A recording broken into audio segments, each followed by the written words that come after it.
Te doy la bienvenida a Digital Talks. Este espacio nace de la necesidad de compartir con profesionales que tienen que tomar decisiones de marketing digital y que no siempre disponen de toda la información. Para esto contaremos con la participación de expertos en marketing digital, en nuevas tecnologías, en datos o en nuevos modelos de comercialización digital. En resumen, participarán profesionales que ponen mucho cariño a lo que hacen, pero sobre todo, contaremos con personas que admiramos y de las que todos los días aprendemos. Somos T2O, una consultora de marketing, ventas y estrategia digital. Esto es Digital Talks.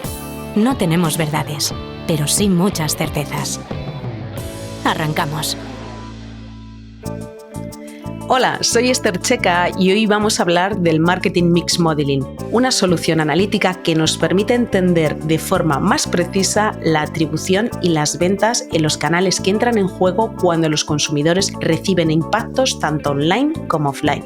Para entender cómo funciona esta solución, hoy contamos con Raúl Devia, director de Data y Analítica en T2O. Raúl lleva más de 23 años trabajando en el sector publicitario dentro del contexto de la investigación de medios.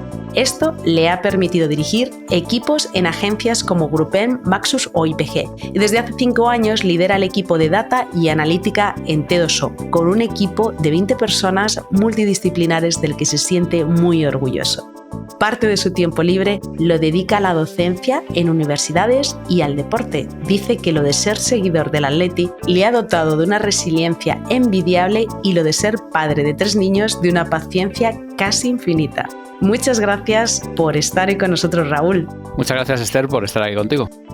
Raúl, para poner un poco contexto en el capítulo de hoy, me gustaría que empezásemos por explicar algo básico. ¿Qué es el Marketing Mix Modeling? Pues el Marketing Mix Modeling, dicho de una forma, digamos, sencilla, es intentar explicar cómo mis acciones de marketing están aportando en una determinada variable que yo quiera entender. Por ejemplo, ventas, por ejemplo, tráfico a tienda, por ejemplo, tráfico a la sucursal, ventas globales, ventas digitales, ¿no? Cómo todo lo que estoy haciendo en marketing está ayudando. Desde ese punto de vista es entender qué peso tiene, por tanto, cuánto está ayudando y entender de qué forma ayuda. Ayuda de una forma puntual, ayuda continua en el tiempo, se ayudan entre ellos, se estorban entre ellos. Eso es un poco entender el Marketing Mix Modeling desde el punto de vista del sector en el que estamos, que como el nombre lo dice, es el marketing. Aquí no solamente hay variables de marketing, también hay otras variables que quiero entender cómo ayudan, cuánto ayudan o cuánto desayudan, por decirlo de alguna manera. Variables de entorno de negocio, variables socioeconómicas, variables de coyuntura, variables incluso del tiempo, dependiendo del anunciante. Todo ese tipo de variables son las que nos van a permitir entender esa que es la fundamental, que es la que voy a explicar, que en este caso es una variable de ventas normalmente o de algún KPI de brand health, pero normalmente suele ser ventas. Una cuestión, porque ahora cada vez más estamos viendo que el Marketing Mix Modeling forma parte de la conversación dentro de lo que es la medición dentro de la industria publicitaria. ¿A qué crees que se debe esta irrupción del Marketing Mix Modeling dentro del mercado digital? Bueno, con todo este cambio de paradigma que estamos viviendo ahora mismo con el tema del cookies y esta protección a la privacidad y a dificultar el traqueado de los usuarios, las soluciones que tenemos que proponer desde las agencias y desde las compañías que nos dediquemos a trabajar en esto con nuestros partners son soluciones no basadas en un seguimiento censal de los usuarios, sino basadas en extrapolaciones o en inferencias de tipo estadístico.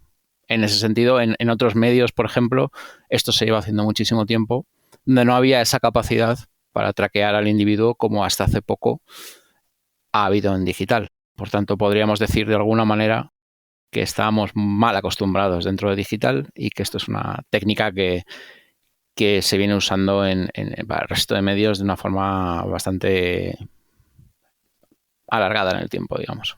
¿Se puede decir que este tipo de modelos son metodologías ya asentadas en otros ámbitos del entorno media? Sí, por supuesto. Como comentaba antes, por ejemplo, en televisión, donde hay unos volúmenes de inversión muy grandes, pues una de las formas de entender cómo está empujando la televisión a métricas como la venta y otro tipo de métricas es este tipo de análisis. Y estamos hablando de volúmenes muy grandes, de inversiones muy grandes y demás. En anunciantes multimedia esto se lleva haciendo, pues yo te diría que desde que llevo trabajando en esto, que como has dicho antes, llevo más de 20 años trabajando en esto, se llevan realizando este tipo de modelos. Raúl, aquí, como estamos hablando de la irrupción de estos modelos dentro del mercado, ¿cuál es tu experiencia con ellos? Pues mi experiencia va desde trabajar, por ejemplo, en el sector automoción con modelos que expliquen la visita a concesionarios por parte de las personas impactadas por las campañas, modelos que nos permitan entender cuánto de la venta de productos que son de primera necesidad viene por la publicidad en el corto plazo. Al final, estos modelos se hacen ad hoc y resuelven necesidades ad hoc y, por tanto, cubren un montón de espectros distintos del mercado. ¿Cómo diferenciarías o cómo definirías el valor diferencial que ofrecen estos modelos con respecto a la medición tradicional dentro del entorno digital? Bueno, incluir otra serie de variables y otra serie de condicionantes a la hora de explicar esa variable que queremos explicar, ventas, tráfico a sucursal, lo que fuere, que están fuera del propio entorno digital y que condicionan lo que está pasando en digital.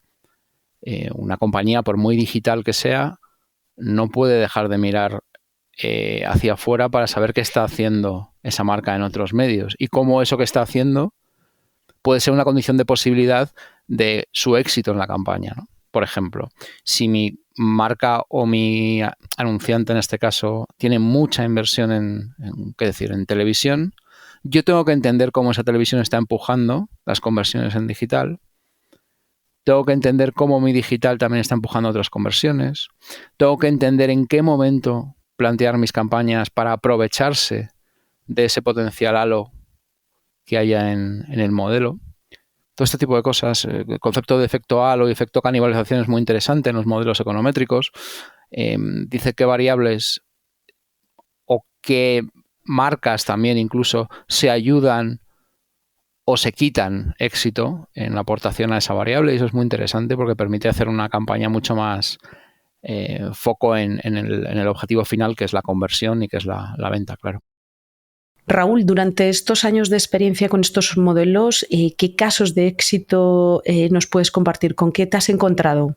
Pues en ese sentido, Esther, para mí una de las cosas más satisfactorias que hay en trabajar con este tipo de modelos es entender que el cliente está recibiendo ese beneficio que tiene este tipo de modelos. Y te pondría un ejemplo que es el de los clientes con un call center que tienen que dimensionar dependiendo del potencial impacto que vayan a tener sus campañas a la hora de recibir solicitudes, ¿no? Entonces, que el modelo funcione, que el modelo indique qué va a pasar y que ese modelo luego se ajuste a la realidad, permite al cliente dimensionar ese call center y un ahorro económico importante para no desperdiciar recursos y saber cuándo tiene que haber más gente y cuándo tiene que haber menos gente y, por tanto, que no haya, ineficiencias en ese proceso. Entonces, para mí eso fue uno de los usos de proyectos de Marketing Mix Modeling más interesantes y más prácticos desde el punto de vista del cliente y no necesariamente unido a algo como ventas o algo como visitas, ¿no? Sino algo más relacionado con dimensionar una parte del negocio que es lateral a la parte del marketing. Comentabas antes que estos modelos, pues de alguna forma han empezado a coger visibilidad al albor de toda la atracción que vamos a tener con el tema del cookieless. ¿Cómo crees que está siendo la inercia de cookieless en general? Bueno, pues yo creo que como tú dices, es una inercia. Al final es un lugar al que tenemos que ir, un lugar al que iremos de una forma definitiva como sector cuando estemos preparados y que los grandes players ya están preparados para esto. Y desde luego yo creo que marca mucho la diferencia desde el punto de vista del anunciante, quién está preparado y quién tiene un partner que esté preparado para acompañarle en este proceso. Porque cuando ya no quede otra que adaptarse, entonces los que salgan, digamos, con las zapatillas ya atadas, no tendrán que perder tiempo en atárselas y serán los que cojan ventaja, ¿no? Y eso es se ve venir y se ve cuando tratas con los clientes y es muy satisfactorio también ayudarles a eso, a que cuando la carrera empiece ya estén preparados, eso tengan que preocuparse en...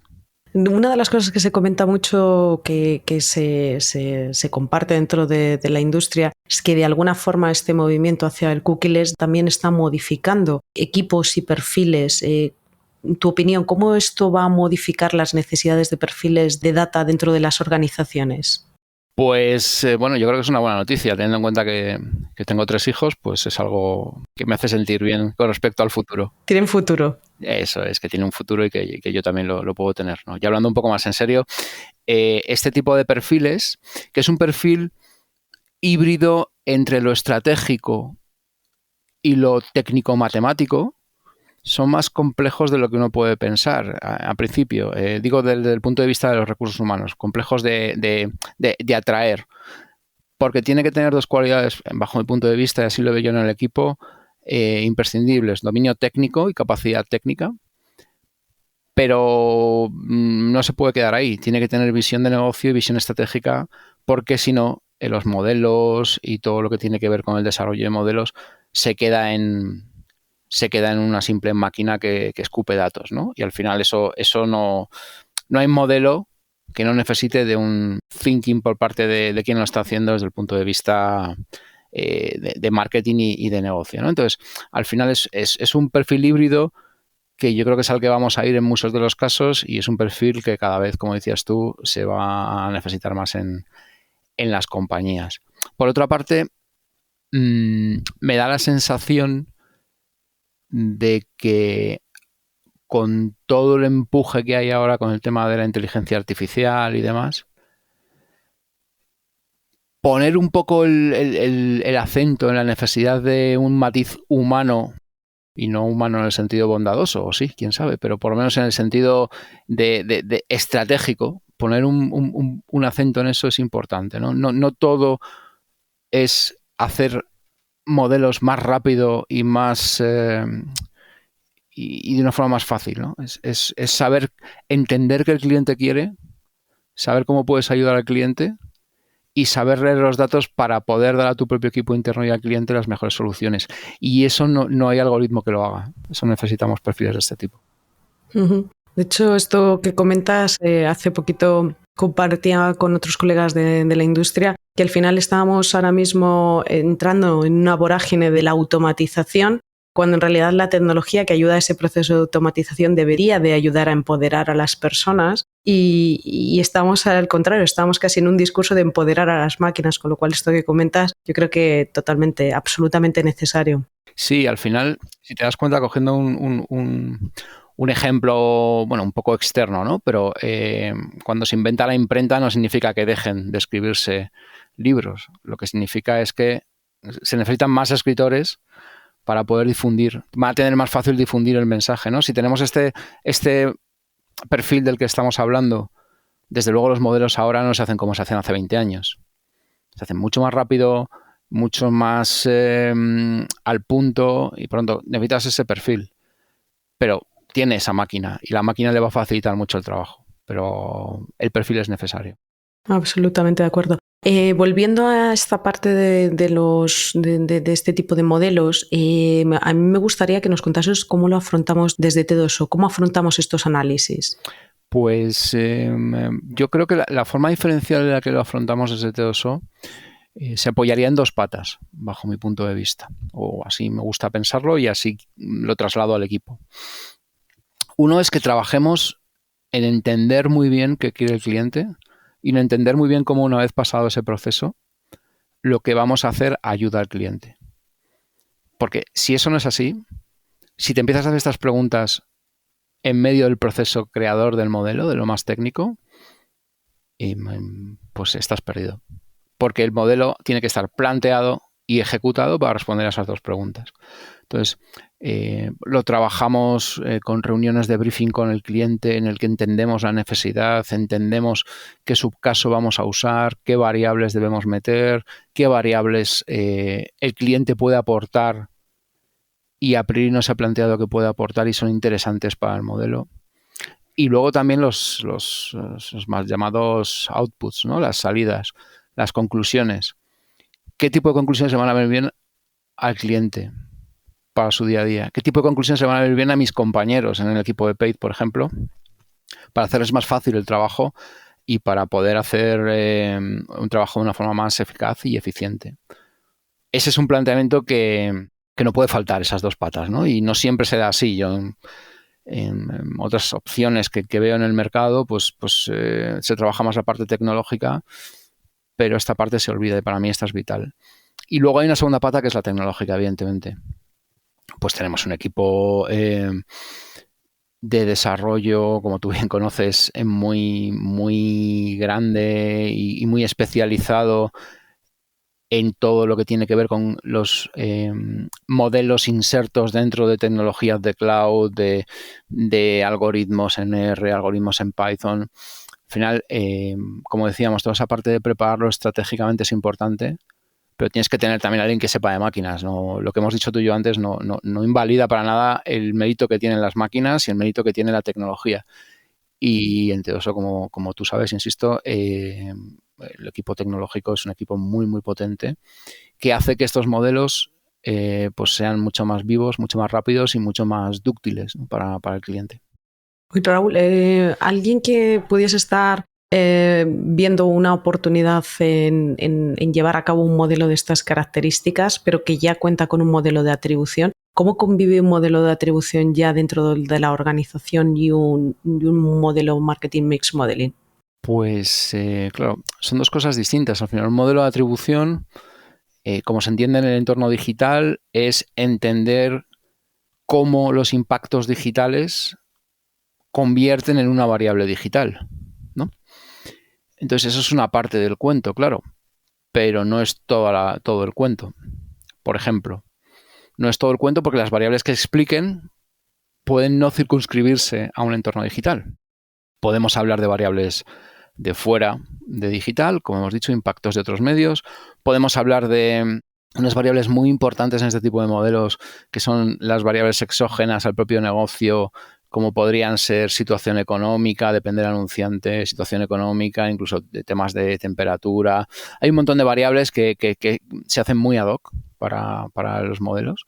Todo eso en un modelo de atribución digital al uso se pierde. Y por eso digo que hay una ampliación, pero también la variable que vas a explicar. Si yo quiero explicar visitas a mi tienda física impulsadas por mis acciones digitales, el modo de atribución ahí no llega. De esta forma, tanto en las variables que explican como en las variables a explicar, hay diferencias sustanciales entre un modelo de atribución y un Marketing Mix Modeling. ¿Y cómo se debe trabajar? Bueno, pues podemos entender un modelo de atribución como un submodelo dentro de un modelo de Marketing Mix Modeling. Por ejemplo, yo entiendo dentro de un modelo de Marketing Mix Modeling cuál es la eficacia de digital en determinado KPI y una vez que tengo delimitado esa tarta, cómo troceo esa tarta es cuando me voy al modelo de atribución. Pero esa tarta puede ser mayor o menor de la que me está dando un modelo estrictamente digital. Porque podemos estar, de hecho en digital pasa mucho, aportar a otros medios más allá de lo estrictamente digital, campañas digitales de upper, middle funnel que están aportando a visita a tienda, a visita a concesionario o lo que fuere, y en un modelo estrictamente digital eso se pierde. Antes cuando estabas comentando cómo afrontar un análisis de estas características para llevar a cabo un modelo desde T2O, a mí me gustaría que también que nos dijeses de qué tiempos hablamos para montar un modelo de estas características, entender cómo empezamos a tener datos que son útiles, que empiecen a ayudar a tomar decisiones.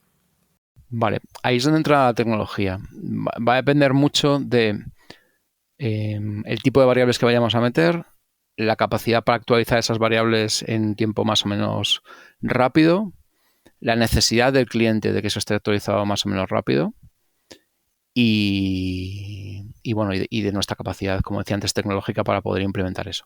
En términos de timings, pues hay una primera parte que, insisto, por lo que decía antes, para mí es muy importante, que es toda la preparación.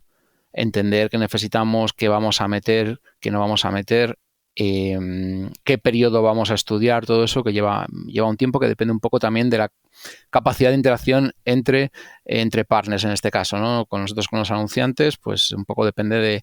Cada anunciante tiene una velocidad de reacción distinta y bueno, pues eso se puede solventar en una semana o se puede solventar en 3.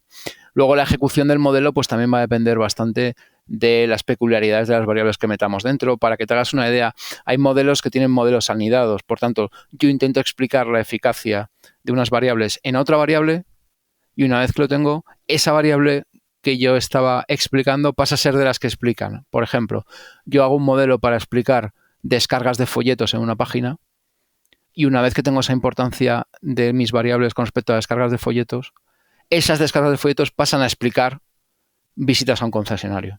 Eso es un esquema típico de modelo anidado y esos modelos anidados pues llevan más tiempo, ¿no? Podemos estar hablando depende, ¿no? De 1 mes y medio, 2 meses, depende. Pero los timings, una cosa muy importante de todo esto es entender que un modelo econométrico es un modelo ad hoc. Y los modelos ad hoc, por definición, tienen una cota inferior y una cota superior de tiempo, pero va a depender de cómo se desarrolle el modelo, ¿no?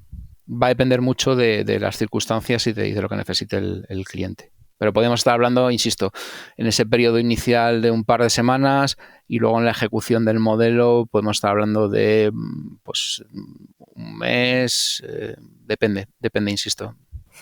Aprovechando ya no solamente también los tiempos, ¿se tiene que contar con un conjunto mínimo de datos que puede ser para que un modelo de estas características funcione?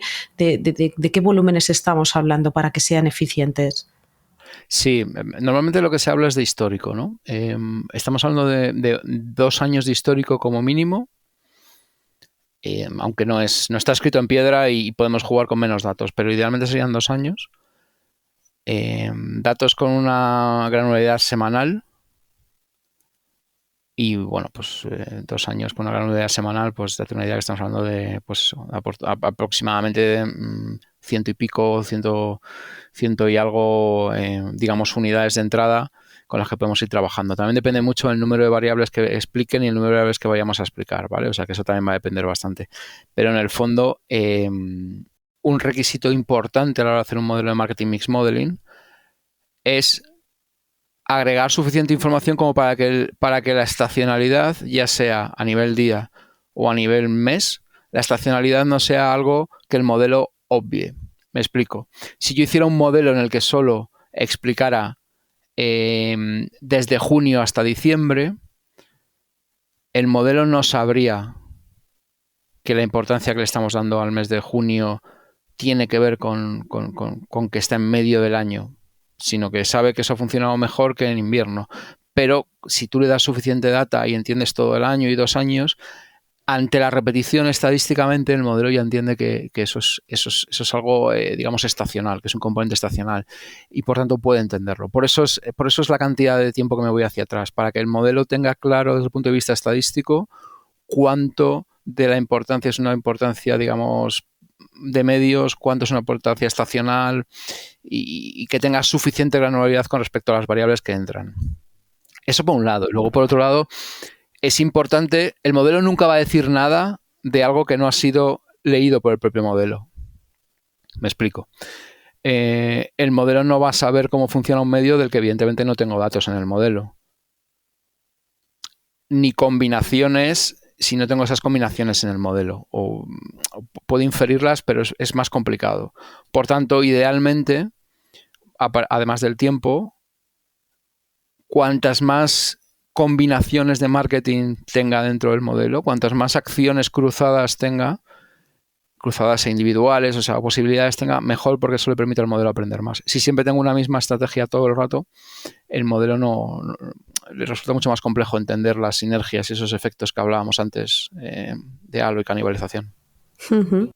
Raúl, para cerrar y después de estar escuchándote cómo funcionan y el valor de estos modelos, si una marca se plantea llevar a cabo un proyecto de estas características, ¿aquí qué aspectos ves que van a ser claves para el éxito del mismo? Yo creo que has ido dejando algunas píldoras, pero si tuviésemos que resumirlos, ahí ¿dónde estaría el éxito para una marca? Si yo estuviera en ese lado de una forma, digamos, total, no como estoy desde el punto de vista del partner de la marca, para mí sería vital entender qué quiero conseguir de ese modelo y hacer una ejecución de adelante a atrás, entendiendo qué quiero de ese modelo, entender cómo voy a trabajarlo y entender qué variables voy a necesitar. Si somos excesivamente maximalistas en los modelos al principio, metemos todo y queremos medir todo, es posible que luego el modelo tenga más tendencia a dar algún tipo de obviedad en algún caso. Pero tiene que estar muy trabajada esa parte final. ¿Para qué lo quiero? Que por otra parte, y esto es un comentario un poco lateral, es algo muy típico en este sector, ¿no? A veces nos vamos al producto por el producto sin entender para qué lo quiero. Simplemente porque me lo puedo permitir, ¿no? En términos económicos incluso, ¿no? Ha pasado con otras tecnologías. Y si uno no tiene esa perspectiva de para qué, el modelo va a estar cojeando desde el principio. Y mi recomendación, evidentemente, es que el anunciante que quiere hacer esto, muchas veces esto forma parte, es una parte de su día a día, que se deje apoyar por los partners en cuestión que le echen una mano a entender esto y a ayudarle, ¿no? Y este ejemplo de Marketing Mix Modeling para mí es un caso paradigmático de la palabra partner, de la que tanto hablamos, ¿no? Entre consultoras, agencias y clientes. Para mí el Marketing Mix Model es un ejemplo en el que el ejecutor tiene que trabajar de verdad como partner con el cliente. Si es un mero ejecutor, va a ser insatisfactorio para los resultados finales. Entonces, mi recomendación iría más por ahí que desde un punto de vista técnico, si usar este algoritmo, este otro y demás, porque eso luego siempre se puede corregir. Pero como no entendamos esto, yo creo que al final la gestión de expectativas y la gestión de eficacia de lo que estoy haciendo se va a ver resentida. Totalmente de acuerdo. De hecho, ahí me gustaría, como sugerencia o que nos trasladases en esa parte del éxito de llevar a cabo un proyecto de estas características por parte de cliente. A mí sí me gustaría que nos dijeses cuál es el interlocutor natural que ayudaría a eficientar esta conversación. Me refiero, ¿tienen que ser perfiles específicos o puede ser un interlocutor como podría ser un director de marketing con el que solemos interlocutar en muchos proyectos del entorno digital? Para mí es ese perfil, es marketing. Si me apuras, luego el lado más técnico sería como aquello de las películas, ¿no? De mi abogado habla con tu abogado. Quiero decir, si hay algún tipo de pega técnica, pues ya los más técnicos pueden discutirla, ¿no? Pero tiene que ser una persona que tenga una visión del negocio y una visión del marketing y para mí una visión transversal de la compañía. Cuanto más transversal, mejor. Porque entienden este tipo de modelos mucho mejor. A veces no, a veces con que sea simplemente, digamos, especialista en un medio, pues lo puede entender y no hay problema. Pero a veces hay ciertos frenos cuando son simplemente especialistas en un medio y no tienen esa visión transversal de todos los medios de acuerdo al anunciante. Para mí ese es el interlocutor. Alguien que entienda el problema, que te lo traslade, que entienda que tú lo has entendido, que entienda tu solución y que luego deje trabajar a los técnicos para la parte técnica, y ahí sí que evidentemente los interlocutores pueden ser gente más técnica, gente más del mundo tecnológico y demás, pero también enlaza un poco, Esther, con lo que hablábamos antes. Si esto se reduce a una conversación entre ratones de biblioteca, pues tendremos ecuaciones perfectamente correctas, pero que no valen para lo que queremos. Entonces, al final, si no entiendes el problema y no te ayudan a entender el problema, la solución es muy complicada de realizarse. Totalmente de acuerdo. Pues Raúl, muchas gracias por estos minutos que nos has dedicado en explicarnos qué es el Marketing Mix Modeling, sobre todo entender por qué la irrupción que está teniendo. También los aspectos diferenciales que ofrecen estos modelos con respecto a la medición tradicional. Yo creo que has puesto un punto bastante relevante para que se entienda qué es lo que aporta estos modelos con respecto a lo que pueden tener ahora mismo las organizaciones y sobre todo cuáles son los aspectos que son claves para tener éxito si una marca se plantea llevar a cabo un tipo de medición con estas características. No, gracias a ti, Esther, por invitarme a hablar contigo de este tema, que es un tema que me encanta y que, insisto, es muy agradecido desde el punto de vista de negocio, desde el punto de vista de esa palabra que repetimos tanto como es partner, porque te permite pegarte al cliente y entender, si cabe más, del día a día que necesitamos conseguir 30 clientes más, 25 botas más, ¿no? Cuantificar y productificar el día a día, que a veces es muy etéreo en otras cosas. Así que nada, muchas gracias. Nos volvemos a escuchar en unas semanas. Mientras tanto, puedes leernos en las redes sociales de t2o.com. Estamos en LinkedIn, Twitter y Facebook. Y si quieres volver a escuchar este podcast, lo podrás encontrar en nuestro canal Digital Talks, en Spotify, iVoox, Google Podcast y Apple Podcast.